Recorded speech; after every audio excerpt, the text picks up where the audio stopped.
Minnedosa and District Museum and Heritage Village celebrated its annual Heritage Day on August 18th, partnering with the local Red River Metis group, LMAT. The event highlight was the dedication of the Métis flag and the unveiling of a plaque, both new additions to the museum's grounds. Minister John Fleury, a representative for the Manitoba Métis Federation, shared how the Minnedosa Heritage Team had invited the Métis group to take part in this special event. During the event, all the museums in the Heritage Village were open, providing visitors with the opportunity to explore and learn about the rich history of the area. The Manitoba Muzzleloaders Association was also in attendance, showcasing a periodic style campsite for people to tour. Additionally, there were hands-on demonstrations including operation of a loom, finger weaving, and fire starting techniques using flint and steel, offering a glimpse into historical skills and practices.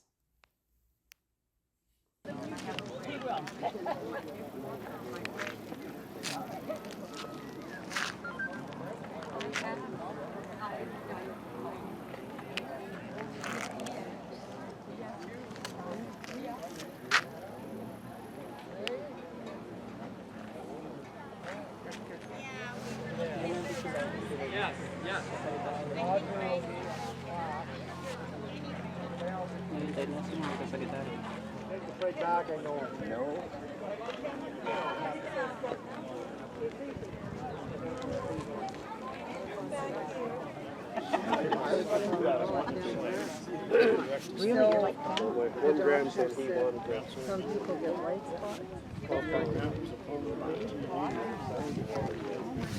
He was one of the leaders in the Volume 7 Oaks, which appeared just to the right. K-bar guy.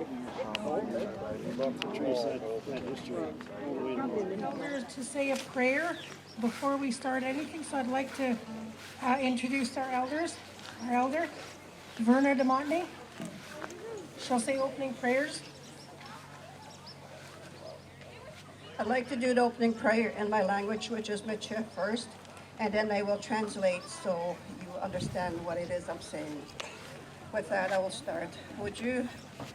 Chimaneto marsidi tuani sto ta ni poyan kakema mawi tu yakota to serbi yak umakawish paik. And Belgiani kimi nan boju marsi per kwanma. Minal boju ka kwechimitin kakeo tachmi paik anosh. The kakeo da kayajik. Je vieux pelivie kakeli mo ligen. The bosati miek. Chboyo chekmalason mi koyesh. Lord our Creator, thank you for the beautiful day you gave us. I am honored to be here today, Creator, and I am blessed to be here. You gave us a beautiful day, Creator, to celebrate what we are about to do and what is happening here today. Thank you for that, Creator. Also, Creator, I ask a blessing, a special one for the elders, and a special one for the young ones and for the youth, but also for everyone else that is here, Creator. I ask that in your name. Okay, amen.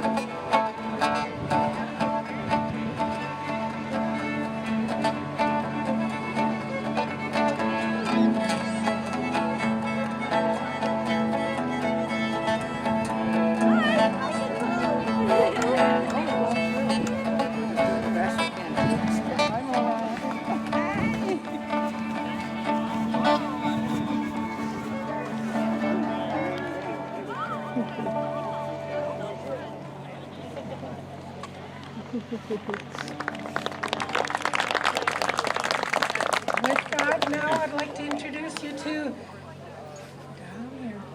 Okay, one of our ministers is for the Southwest region here of Manitoba is John Fleury. So I'll introduce you to John Fleury. He's our minister, and he will explain to you what the plaque is, and we'll have an unveiling of the plaque. So Minister Fleury.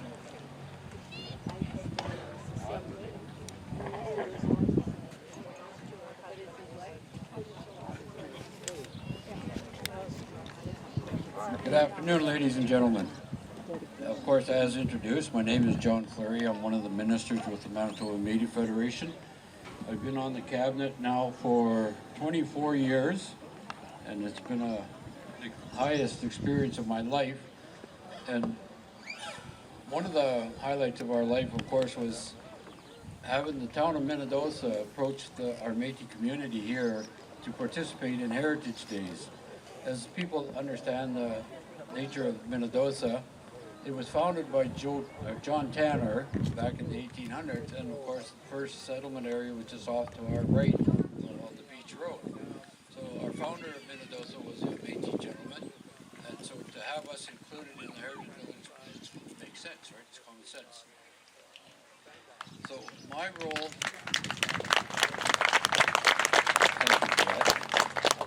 my role as the minister of with the Manitoba Métis Federation, I'm responsible for Métis employment and training.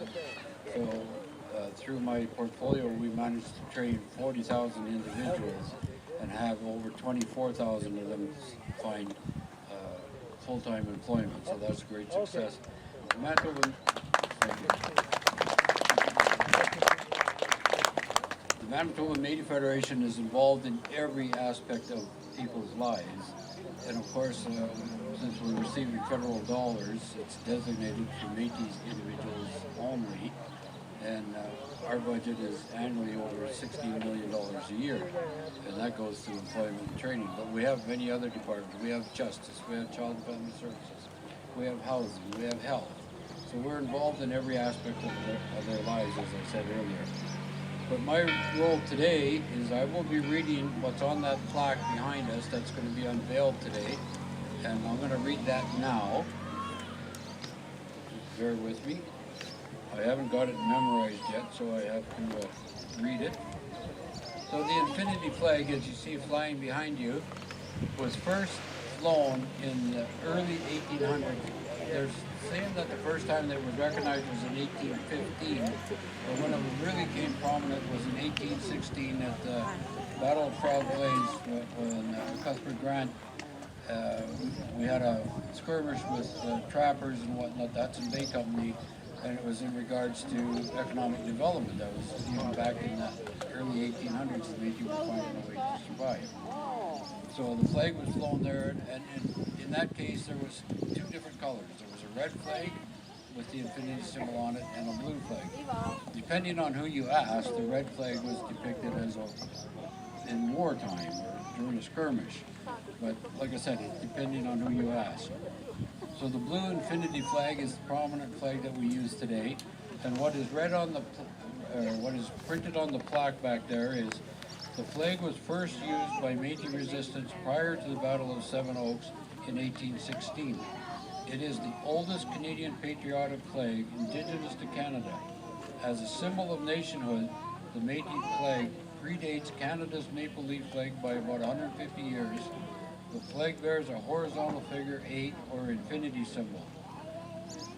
The infinity symbol represents the coming together of two distinct and vibrant cultures, those of European and indigenous North America, to produce a distinctly new culture. The Métis flag symbolizes the creations of a new society with roots in both Aboriginal and European cultures and traditions. The sky blue background of the flag emphasizes the infinity symbol and suggests that the Métis people will exist forever. Contrary to what John A. Macdonald was spouting off in the legislature back in the 1800s, says, don't worry about the Métis, there won't be any of them in 100 years. Well, you can't breed out people. Fortunately, in Scotland, they tried that. They figured they would do that as well. It didn't work. It's a ridiculous concept to begin with. But Roger, if you would, please unveil the plaque. Just for a plug-in for our local, we are selling, as many of you know, we are selling the fire grade off to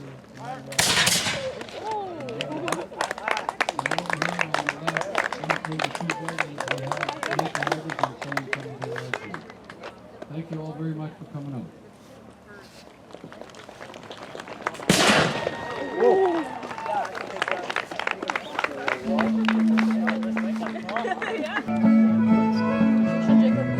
Okay, hold on.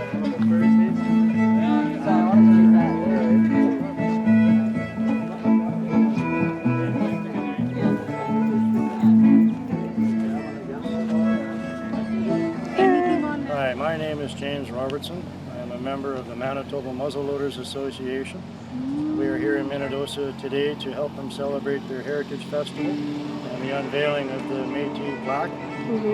So if there's anything you want to know, Yeah, what is the Manitoba, what's your organization? Manitoba Muzzleloaders Association. What is that? It's a gun club. It's a, sorry? It's a gun club. Oh, okay, okay. We deal mostly with the antique firearms, the muzzleloaders from days gone by. Oh, okay. There's a few of us who try to replicate life in the 1700s and early 1800s, predominantly the fur trade era. Oh, So a okay. lot of our stuff pertains to the fur trade itself, in which the Métis were heavily involved over the years. Oh, Our okay. particular affiliation, the wind isn't that very good, but we are affiliated with the old Northwest Fur Trading Company, which was a rival to the Hudson's Bay Company until they were joined in the early 1800s. Okay. So where are you based? Are you based in Minnedosa or We are considered the Brandon chapter, but most of our members are in the Carberry area. Oh, Some okay. are as far south as the Turtle Mountains, some in Winnipeg, some in Saskatchewan, basically all okay. over the province. There Okay. used to be several chapters all through Manitoba, now it's just the one remaining Just the chapter. one. Interesting. So can you show us some of the stuff over that you have here? Yeah. Here on the right we have some original trade beads. These date from the 1700s up into the early 1800s. And these are commonly referred to as shipwreck beads.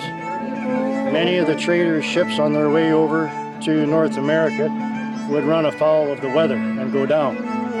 Well, with modern scuba diving technology, they can now go down and recover some of the artifacts and the trade goods from their ships. So these are an example of original trade beads. These would have been traded to the natives for furs or pemmican or whatever. On the left are all reproduction beads. Some are brass, some are tin, some are pewter. Most of them are glass beads. These are made from bone, animal bone, not human bone. These are made from deer antler.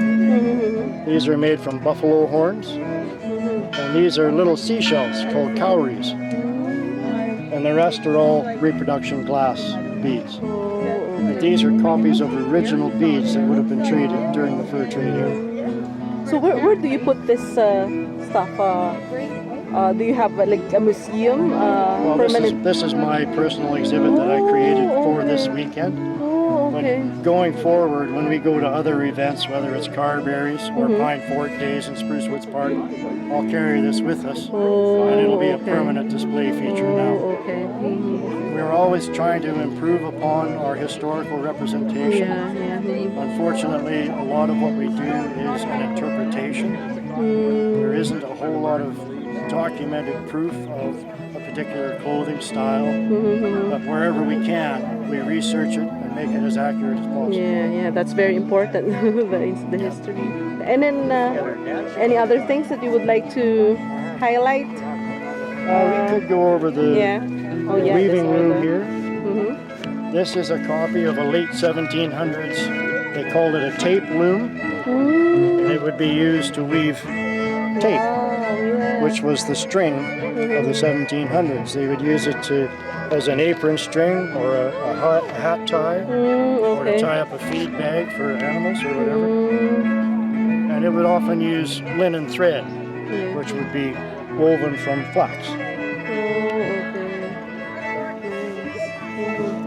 And over here, the guns. the guns of the fur trade. This particular one is called a blunderbuss, and it was basically the scatter gun or shotgun of the 1700s.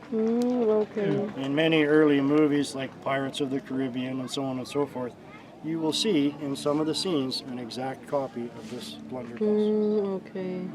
The brass barrel was preferred for sea duty because it wouldn't rust in the salt water.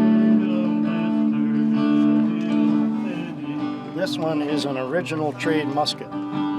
It's a smooth-bore musket that would have been traded to the natives for, again, furs or pemmican or what have you. And the natives loved them because it was more powerful than a bow. They could reach out further with this than they could with their bows. course, intertribal warfare and so on and so forth. This particular one is over 200 years old, and it's still shootable. Not all antique guns are shootable. Some of them are too badly rusted or pitted to safely shoot. But this one is a good surviving example. You'd have the powder horn and stuff with that too. Yeah, powder horn and powder measure. Quite often they would use an adjustable brass measure. Sometimes they would have a piece of deer antler carved out to whatever charge they wanted. Yeah. So it would constantly hang from their pouch. And then the lead pellets. And you would ram a lead ball and a patch down there to shoot. I don't have any lead balls here today because we just brought powder for firing blank charges. Yeah. Okay.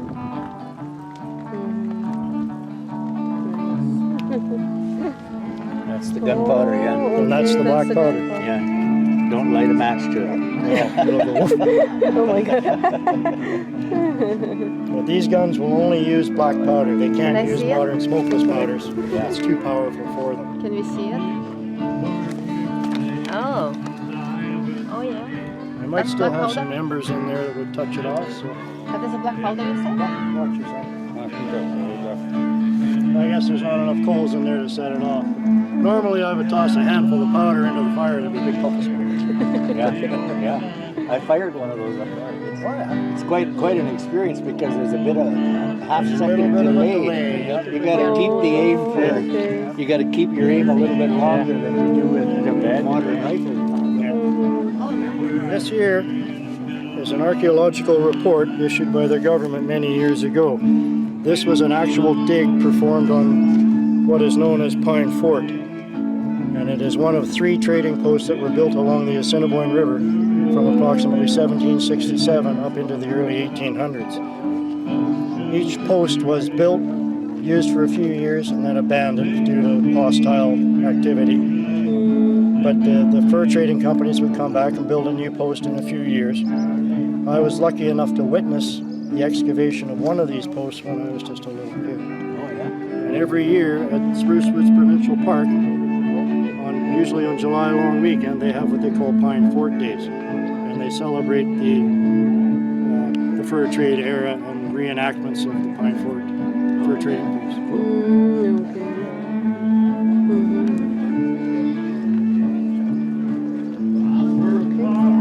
So any other things that you would like to add?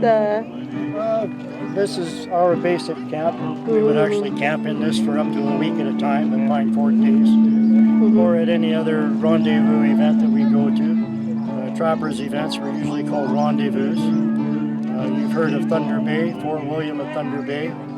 Well, during the days of the voyageurs, they would have what they called voyageur games at Fort William. And the reasoning behind that was the competition between rival tribes, rival companies.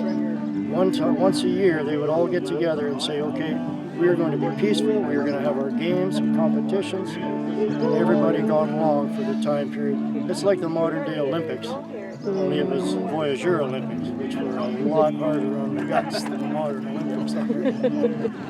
The Voyageurs, as they traveled the lakes and rivers, they were the highways of the trade back in the day. When they came to rapids that they had to portage around, everything had to be carried on their backs. And a good voyageur could carry 200 pounds or more on his back through the bush to the next point where you could drop the canoe in the water and away you go.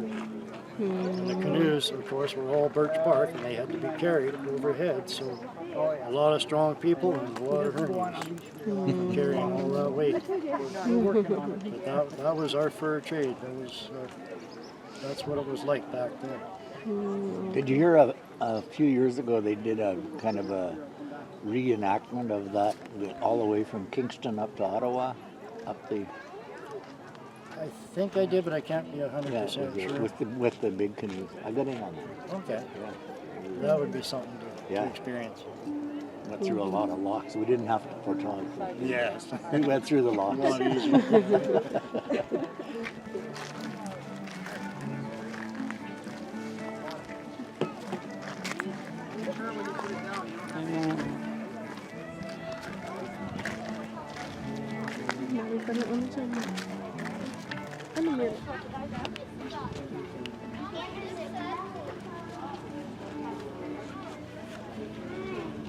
I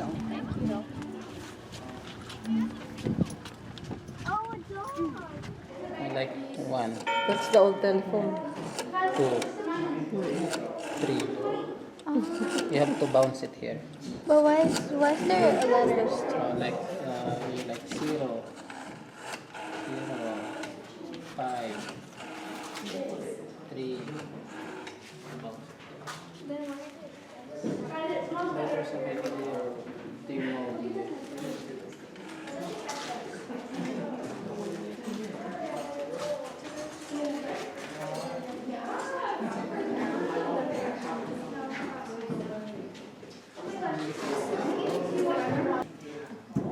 You should have got one of these.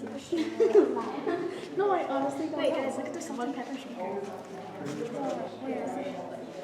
No, Kate, what is it? No, guys.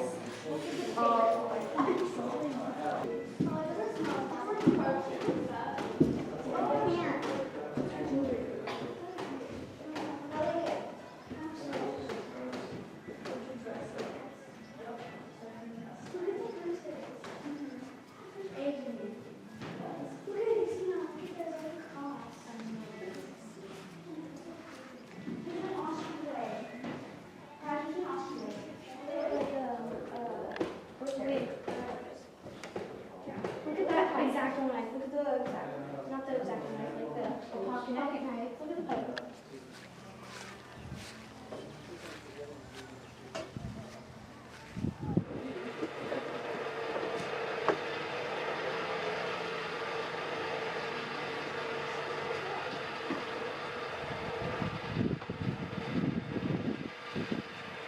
More air in, burns more fuel quickly, creates more heat. It doesn't seem like a ton of air, but it's actually quite a bit at relatively high pressure for this. It's 14 psi with 4 CFM.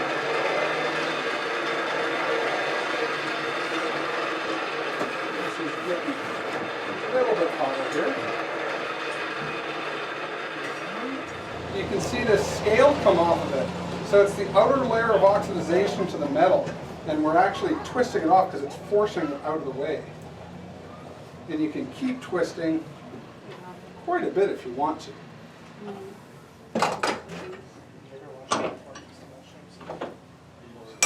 Yeah, so we've made this nice decorative twist, and that fire scale is sitting on the outside of it. The fire scale is black, and that is what gives the name blacksmith to a blacksmith. So the black fire scale, the black metal, and smith, it means to smite. It literally means to hit the black metal. Black metal is iron or steel, as opposed to white metal, which is things like tin or silver or gold. So a silversmith, a goldsmith, a whitesmith, a cutlerer, a farrier, an armorer, all of those were metal workers that did different aspects. A blacksmith specifically usually meant someone who made tools. So a farrier did horses, had to know some blacksmithing. An armorer makes weapons, had to know some blacksmithing. A blacksmith had to make tools for everything. So the blacksmith is called the mother trade because it is the trade with which no other trade can exist. So you cannot have a saw without someone to make the saw. With all of this stuff, this shop is mostly set up for agricultural stuff. He did lots of farrier work. This was an active shop until 85 or 86. So farrier, did lots of plowshares, lots of tack, lots of equipment repair. His receipt books are still over there. I've read them. He was sharpening harrow teeth for 18 cents a tooth in 1985. So lots of different stuff to do. That's an example of some decorative twists. If you look at the piece beside it, that's how it starts, and then that piece is how it ends. So that's called a block twist, sometimes called a cube twist. And then this one here is called a pineapple twist. And so these are different examples of decorative twists. But this one's complicated in the fact that it takes quite a bit to set it up. But it looks pretty cool when you finish it. Lots of work. Yeah. So, like many other trades, if you need to do something more than once, you make a jig for it. So these are some of the jigs that I have here. So this is a bending fork. You put that in the vise, you can bend it different ways. This is a scroll jig, so you start a scroll on here and you put it in, you wrap it around, it makes a decorative scroll. This is a jig for making hooks. So this is actually set up for a little anvil that I have, but it goes into a vise. So you hook the piece of metal in here, and it wraps it around and it makes a 2-inch hook. If you're doing more than once, it's very handy. This is another jig. This is to put a right angle on a piece of flat bar. And then this is an interesting one. This usually sits in an anvil. This won't sit in this anvil just because this is made for my anvil. This is called a guillotine tool. So different dies, I have a couple different dies. These are the basic ones. You put something in between there and this does a specific action to it. Usually what I use this for is doing stuff with pipe, because you can make things like,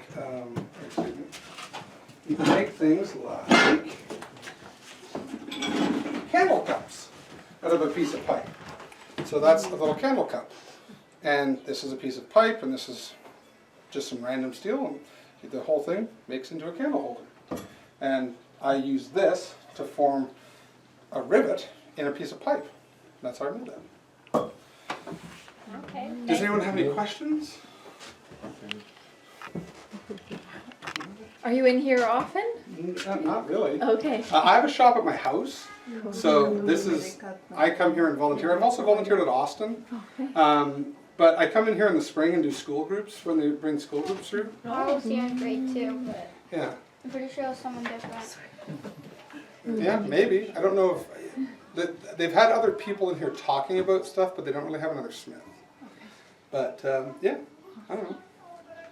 So this is a shop or Well, just a display? It's a shop, but Just a, I mean, I'm using it right now. okay. But it doesn't, it's not in normal use. It does, like we fire it up for Heritage Days, and we also fire it up for school groups in the spring and stuff like that. Okay. But like I said, I have my own shop at my house where I do different stuff. I call this like a hobby plus.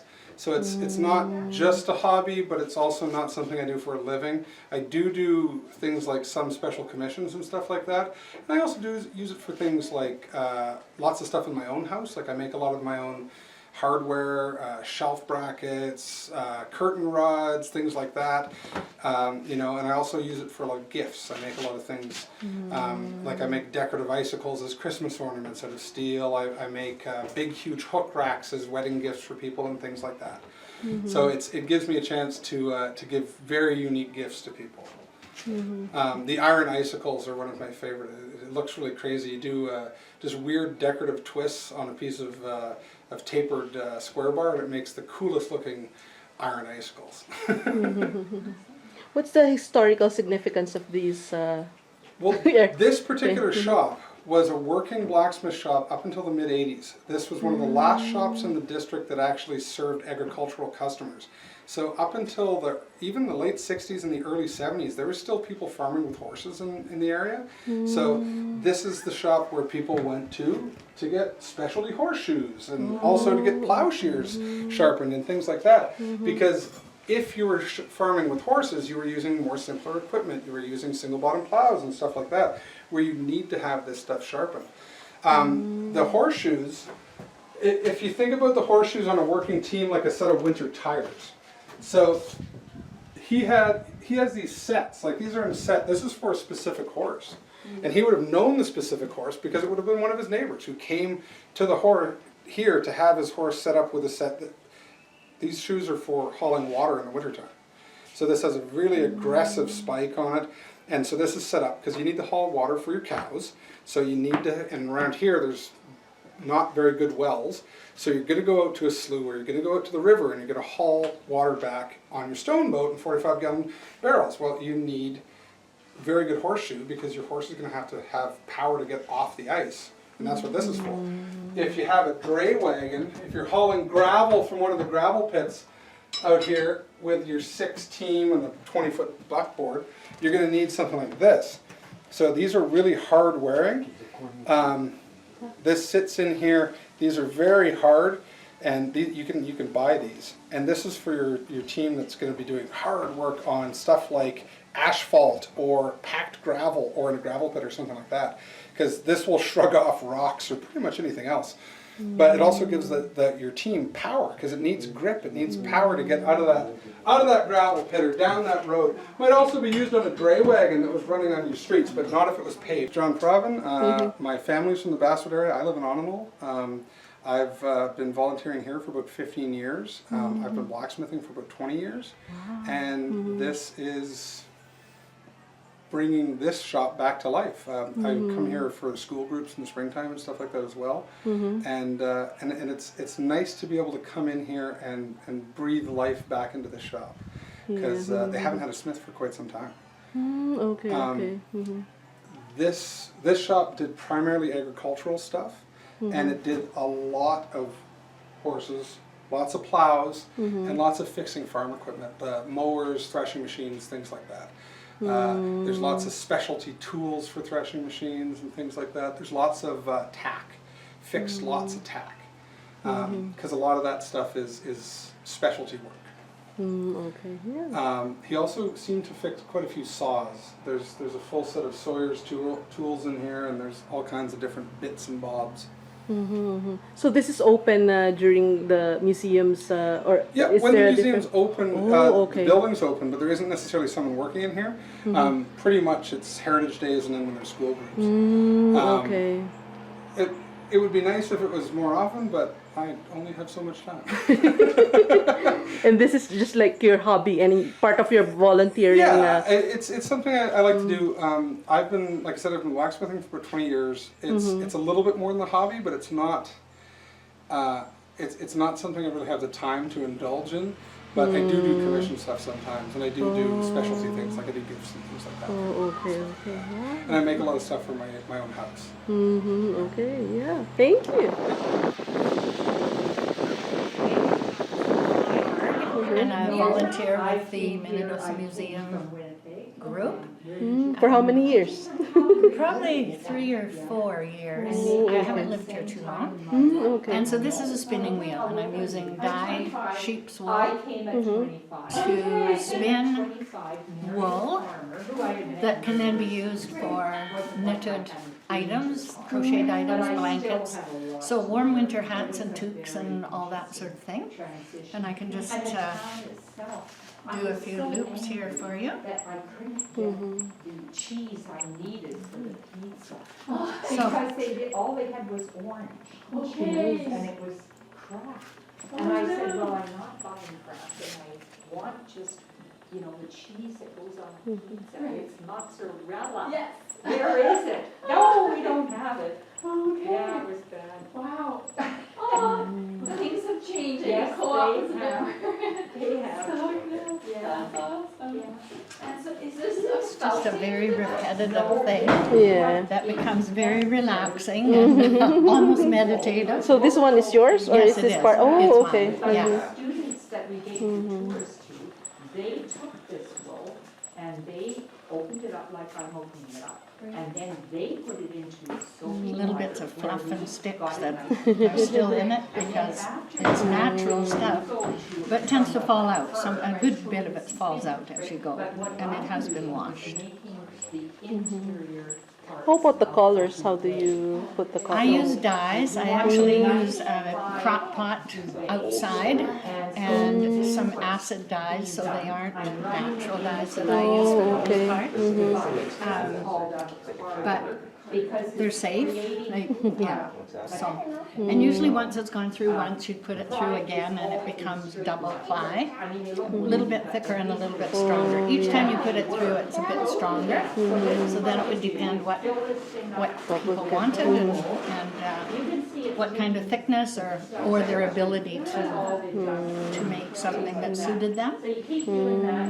So you also sell them, or just for hobby? I have sold lots over the years. Oh, really?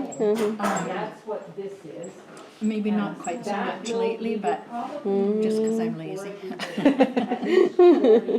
But I have a lovely. So it's more for your hobby, It's not part of not really a job business or or anything, business. no. Yeah. No, for sure not. And make sure that I have exactly the right size and the right fit. Because there are different sizes It's a natural, wool is a natural fiber, so it's another piece of what we really like these days is that it is a natural fiber. The wool, the sheep are happy to have a haircut to get rid of that hot wool, and we're happy to have it. on the way to church. Off Highway 10.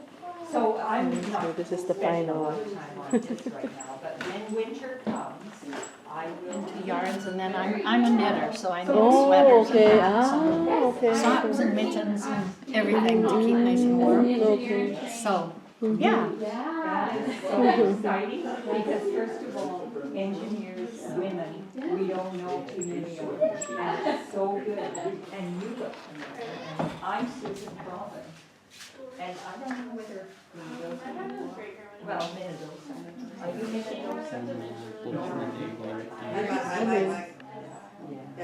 Yeah. So it could be that I look so much like Murphy or They collect the fiber and then they turn it into. So this is what. well, not all the time, this is some, I have sheep, and I did produce last year.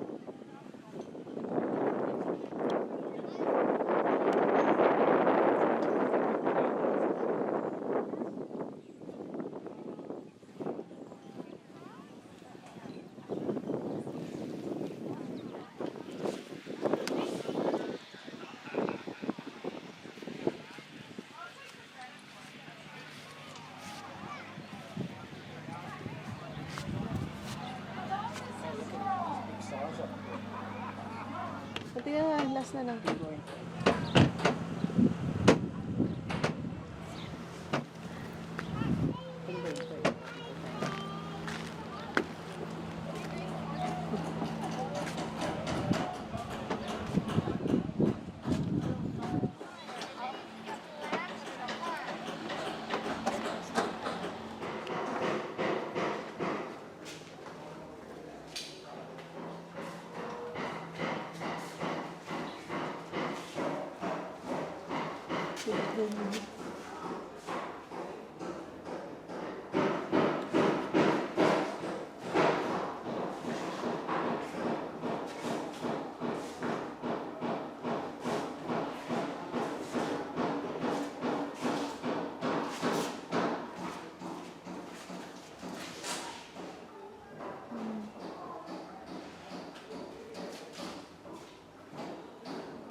That's Donald's uniform. Oh, okay. The small one was becoming, you know, because he was